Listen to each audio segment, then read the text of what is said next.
ನಮಸ್ಕಾರ ಕುಟುಂಬದವರೇ, ನಾನು ನಿಮ್ಮ ಮನೆ ಮಗಳು ಪುಷ್ಪ. ನಾನು ವರಲಕ್ಷ್ಮಿ ಹಬ್ಬದ್ದು ಭಾಗ 1 ಮಾಡಿದ್ದೆ.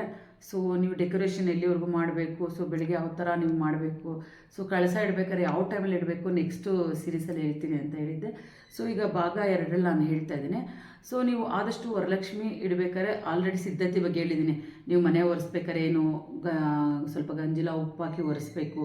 ಆ ಒಂದು ಗಂಜಿಲಕ್ಕೆ ನೀರಿಗೆ ಗಂಜಿಲ ಹಾಕ್ಕೊಂಡು ಸ್ನಾನ ಮಾಡಿ ಅರಿಶಿನ ಕುಂಕುಮ ಎಲ್ಲ ನೀವು ನೋಡೋದಕ್ಕೆ ಲಕ್ಷ್ಮಿ ಥರ ಕಾಣಿಸ್ಬೇಕ್ರಿ. ಇನ್ನೊಂದು ಕಾನ್ಸೆಪ್ಟ್ ಏನು ಅಂದರೆ, ಸೊ ಇಲ್ಲಿ ತುಂಬ ಜನ ಏನು ಮಾಡ್ತೀರಾ ಅಂದರೆ, ನಿಮ್ಮ ಒಂದು ಕತ್ತಲಿರೋ ಒಡವೆಗಳು, ಕಿವಿಲಿರೋ ವಾಲೆ ಎಲ್ಲ ತೆಗೆದು ಲಕ್ಷ್ಮಿಗೆ ಹಾಕ್ಬಿಡ್ತೀರಾ. ನೀವು ಬಂದು ಬಿಚ್ಚಾಲೆ ಗೌರಮ್ಮ ಥರ ಇರ್ತೀರ. ದಯವಿಟ್ಟು ಆ ತಪ್ಪನ್ನ ಮಾಡಬೇಡಿ. ಯಾಕೆಂದರೆ ಇದು ಬಂದು ನನ್ನ ಒಂದು ಜೀವನದಲ್ಲಿ ಆಗಿರೋ ಒಂದು ಪ್ರಾಬ್ಲಮ್ನ ನಾನು ನಿಮ್ಗೆ ಹೇಳ್ತಾ ಇದ್ದೀನಿ. ಯಾಕೆ ನಾನು ಕೂಡ ಇದೇ ಥರನೇ ಮಾಡ್ತಿದ್ದೆ. ನನ್ನ ಹತ್ರ ಏನೇನು ಜುವೆಲ್ಸ್ ಇದೆಯೋ ಅದನ್ನೆಲ್ಲ ಲಕ್ಷ್ಮಿಗೆ ಹಾಕ್ಬಿಟ್ಟು ಲಕ್ಷ್ಮಿಗೆ ಅಲಂಕಾರ ಮಾಡ್ತಿದ್ದೆ. ಸೊ ನಾನು ಯಾವುದೋ ಒಂದು ಹಿತ್ತಾಳೆ ವಾಲೆ ಹಾಕ್ಕೊಂಡು, ಯಾವುದೋ ಒಂದು ಹಿತ್ತಾಳೆ ಸರ ಹಾಕ್ಕೊಂಡು ಮಾಡ್ತಿದ್ದೆ. ಬಟ್ ತುಂಬ ಪ್ರಾಬ್ಲಮ್ ಅನುಭವಿಸ್ತೀರಾ. ಹುಷಾರು ಹುಷಾರು ಹುಷಾರು.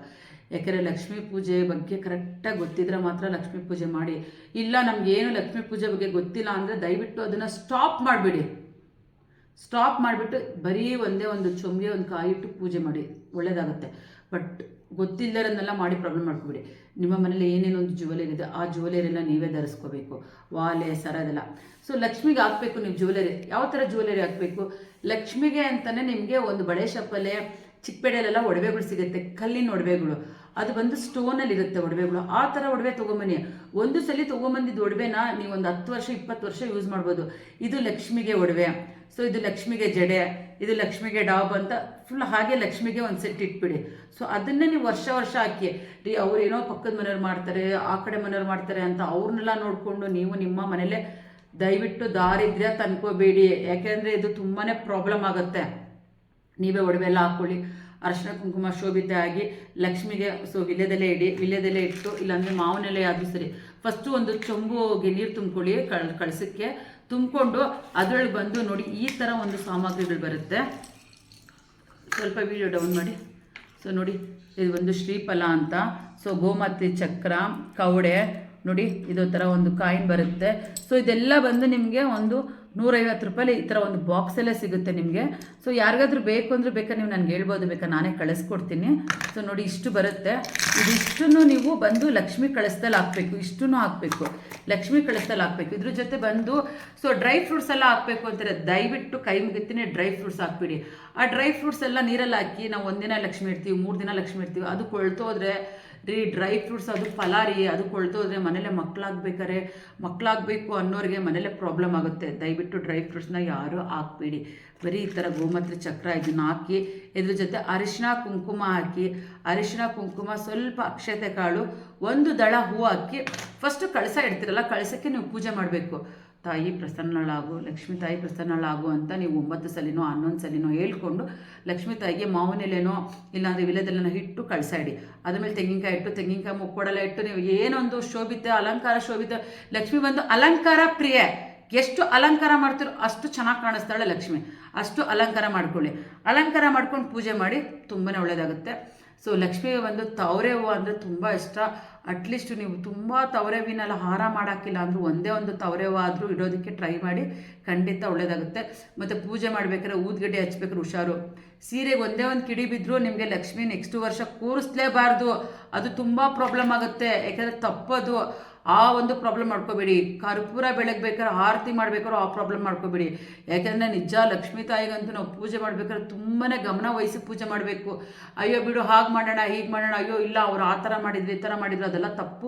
ಆ ಥರ ಪರಿಕಲ್ಪನೆ ಕೂಡ ಮಾಡ್ಕೋಬೇಡಿ.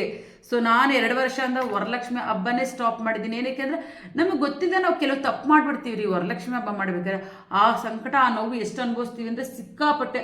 ವರ್ಷ ಪ್ರಾಬ್ಲಮ್. ನಮ್ಮ ಮನೇಲಿ ವರಲಕ್ಷ್ಮಿ ಮಾಡ್ಬೇಕಾರೆ ದುಡ್ಡೇ ಇರ್ತಿರ್ಲಿಲ್ಲ, ಮತ್ತೇನೋ ಸುಮ್ಮನೆ ಜಗಳ, ಸುಮ್ಮನೆ ಕಿರಿಕಿರಿ, ಏನೋ ಮನೇಲಿ ಮನಸ್ತಾಪ. ನಾನು ಲಕ್ಷ್ಮಿ ಕೂರಿಸಿದ್ರು ಮನಸ್ಸಿಗೆ ನೆಮ್ಮದಿನೇ ಇರ್ತಿರ್ಲಿಲ್ಲ. ಆ ಥರ ಎಲ್ಲ ಪ್ರಾಬ್ಲಮ್ ಆಗ್ತಿತ್ತು. ಏನಕ್ಕೆ ಹೇಳಿ, ಅಲ್ಲೇನೋ ಒಂದು ತಪ್ಪು ಮಾಡಿರ್ತೀವಿ ನಾವು. ಸೊ ನೀವು ಆ ತಪ್ಪು ಮಾಡಬಾರ್ದು ಅಂತ ನಾನು ಇವತ್ತು ಇಲ್ಲೊಂದು ಕುತ್ಕೊಂಡು ವಿಡಿಯೋ ಮಾಡ್ತಾ ಇರೋದು. ಸೊ ಈ ಥರ ಎಲ್ಲ ಪ್ರಾಬ್ಲಮ್ ಮಾಡದೇ ಇದ್ದರೆ ಖಂಡಿತ ಲಕ್ಷ್ಮಿ ಒಲಿತಾಳೆ. ಇಲ್ಲ ನಿಮ್ಗೆ ಅಷ್ಟೆಲ್ಲ ಬೇಡ ಅಂದರೆ ನಾನು ಹೇಳ್ದಂಗೆ ನೀವು ಮಾಮೂಲಿ ಪೂಜೆ ಮಾಡ್ಕೊಳ್ಳಿ, ಖಂಡಿತ ಒಳ್ಳೆಯದಾಗುತ್ತೆ. ಮತ್ತು ಅದ್ರ ಜೊತೆಗೆ ಏನು ಅಂತಂದರೆ, ವರಲಕ್ಷ್ಮಿ ಹಬ್ಬ ಮಾಡ್ತೀವಿ ಅಂದ್ಬಿಟ್ಟು ಈ ಒಂದು ಸಿಹಿ ಖಾದ್ಯ ಎಲ್ಲ ಮಾಡ್ಕೊಂಡಿರ್ತಾರಲ್ಲ ಅದು ಅಷ್ಟೇ. ಸೊ ನೀವು ಆದಷ್ಟು 3 ದಿನ 4 ದಿನ ಮುಂಚೆ ಮಾಡ್ಕೋಬೇಡಿ, ಆದಷ್ಟು ಅವತ್ತಿನ ದಿನನೇ ಮಾಡಿ. ಇಲ್ಲಾಂದರೆ ಮಾರನೇ ದಿನ ಒಂದು ದಿನ ಮುಂಚೆ ಮಾಡಿ ಇಟ್ಕೊಳಕ್ಕೆ ಟ್ರೈ ಮಾಡಿ. ಇಲ್ಲ ಅದು ಆಗಿಲ್ಲ ಅಂದರೆ ಅದನ್ನು ಕಂಪ್ಲೀಟ್ ಸ್ಟಾಪ್ ಮಾಡಿಬಿಡಿ, ಏನು ಪ್ರಾಬ್ಲಮ್ ಇಲ್ಲ. ತಾಯಿಗೆ ಹೇಳಿಲ್ವ, ನಾನು ಕಡಲೆ ಹಿಟ್ಟಿಂದ ಒಂದು ಫಸ್ಟ್ ಭಾಗ 1 ಹೇಳಿದ್ದೀನಿ, ಅದಿಟ್ರೇ ತಾಯಿ ನಿಮಗೆ ಪ್ರಸನ್ನಳಾಗ್ತಾಳೆ. ಅದು ಬಿಟ್ಬಿಟ್ಟು ನಾವು ಅದೇ ಇಕ್ಬೇಕು ಇದೇ ಇಕ್ಬೇಕು ದಯವಿಟ್ಟು ತಿಳ್ಕೊಬೇಡಿ. ಸೊ ಈ ಸಲ ನಾನು ನಿಮ್ಗೆ ತೋರಿಸೋದಕ್ಕೆ ಬಂದಿರೋದು ನೋಡಿ, ಇದು ಗೋಮಾತ್ರೆ ಚಕ್ರ ಟ್ರೀ, ಇದು ಬಂದು ಕವಡೆ ಟ್ರೀ.